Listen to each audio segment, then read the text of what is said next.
MIM ने दोस्तों 100 सीटों पर पहले उत्तर प्रदेश के अंदर चुनाव लड़ने का फैसला लिया था और ये फैसला पार्टी का था। ये फैसला पूरे के पूरे संगठन जो है उसी का था। लेकिन अब जो है उसी 100 सीट को बढ़ाकर 175 सीटों पर चुनाव लड़ने का फैसला किया है। ऐसा टाइम्स ऑफ इंडिया ने एक आर्टिकल छापा है और हवाला दिया है जनाब शौकत अली साहब का। लेकिन इससे कुछ लोगों के जो पेट में दर्द है, जो कि पहले ही 100 सीटों पर उनके पेट में काफ़ी ज़्यादा दर्द हो रहा था, अब चूँकि इसके अंदर बढ़ोतरी की गई है तो डेफ़िनेटली उनके पेट में ज़्यादा दर्द होना तो बनता था। इसीलिए वो लोग अब बोलने लगे हैं। अब वो लोग सीधे-सीधे ये कहने लगे हैं कि ये जो है सही माने में बीजेपी को फ़ायदा पहुंचाने के लिए उत्तर प्रदेश के अंदर आए हैं। यही वजह है क्योंकि कुछ लोग उनको सलाह दे रहे थे कि सिर्फ आप 10 से 15 सीटों पर अपना उम्मीदवार उतारिए, वो भी उन सीटों पर जहाँ पर आपकी जीत यकीनी हो। लेकिन एएमएम ने किसी का भी नहीं सुना और उन्होंने पहले से ही 100 सीटों पर चुनाव लड़ने का फैसला और मन बना लिया था और ये कहा था कि हमारी तैयारी जो है वो ज़बरदस्त है। लेकिन अब चूँकि ऐसा माना जा रहा है कि 100 सीटों पर 100 सीटों के पार भी जो है एमआईएम अच्छा कर सकती है, अच्छा प्रदर्शन कर सकती है उत्तर प्रदेश के अंदर। और चूँकि उम्मीदवारों का जो लिस्ट है वो काफ़ी ज़्यादा जो है आ रहे हैं और उस उम्मीदवारों की लिस्ट में हर धर्म के लोग हैं, चाहे वो मुस्लिम हो, चाहे वो हिंदू हो, चाहे वो दूसरे जात के लोग हो, चाहे वो मर्द हो, चाहे वो औरत हो, हर चाहे लेडीज़ हो, चाहे वो जेंट्स हो, हर किसी को जो है उम्मीदवार बनना है एमआईएम की तरफ से। इसीलिए एमआईएम ने ये फैसला लिया है कि हम जो है 100 सीटों को बढ़ाकर जो है 175 सीटों तक अपना उम्मीदवार उतारेंगे उत्तर प्रदेश के अंदर। लेकिन सवाल ये पैदा होता है कि 200 सीटों पर केजरीवाल जो कि दिल्ली से आकर, जिनका उत्तर प्रदेश में उतना ज़्यादा जनाधार है नहीं और ना ही वो पंचायत चुनाव में उन्होंने बहुत अच्छा जो है प्रदर्शन किया था एमआईएम की तरह, फिर भी वो आते हैं और 200 सीटों पर चुनाव लड़ने का फैसला करते हैं।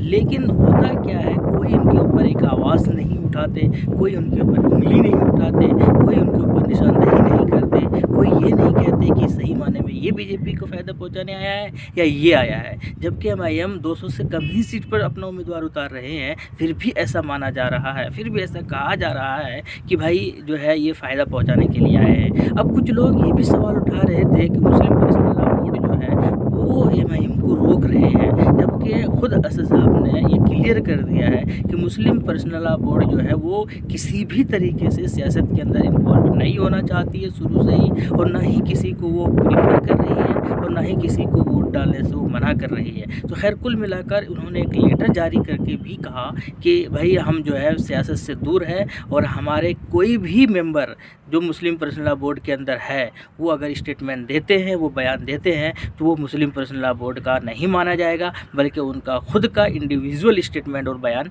माना जाएगा। लेकिन कुल मिलाकर दोस्तों बात ये है कि एमआईएम का ये जो फैसला 175 सीटों पर चुनाव लड़ने का, ये फैसला किस हद तक सही है, ये अब सवालिया निशान बन गया है कहीं ना कहीं। क्योंकि हमेशा ये कहा जा रहा था कि 100 सीटों पर तैयारियां हैं, 100 सीटों पर तैयारियां हैं, तो क्या 175 सीट पर उम्मीदवार उतार कर एमआईएम कोई बड़ी गलती कर रहे हैं जैसा कि लोग कह रहे हैं। लेकिन या फिर उनको अब नज़र आ रही है कि 100 सीटों पर ज़्यादा हमारी जीत हो सकती है और हम 150 सीट, जिसके ऊपर मुस्लिम का एक अच्छा खासा पकड़ है, जहाँ पर मुस्लिम वोटर्स जो है एक डिसाइडिंग फैक्टर बनते हैं, क्या यही सोचकर 150 से ज़्यादा सीटों पर अपना उम्मीदवार उतार रहे हैं? ये तो खैर आने वाले वक्त में ही पता चलेगा। लेकिन प्रत्याशियों की अगर बात की जाए, उम्मीदवारों की अगर बात की जाए दोस्तों, तो वो जो उम्मीदवार है अब तक जो है 21 उम्मीदवार को मैदान के अंदर उतारा है।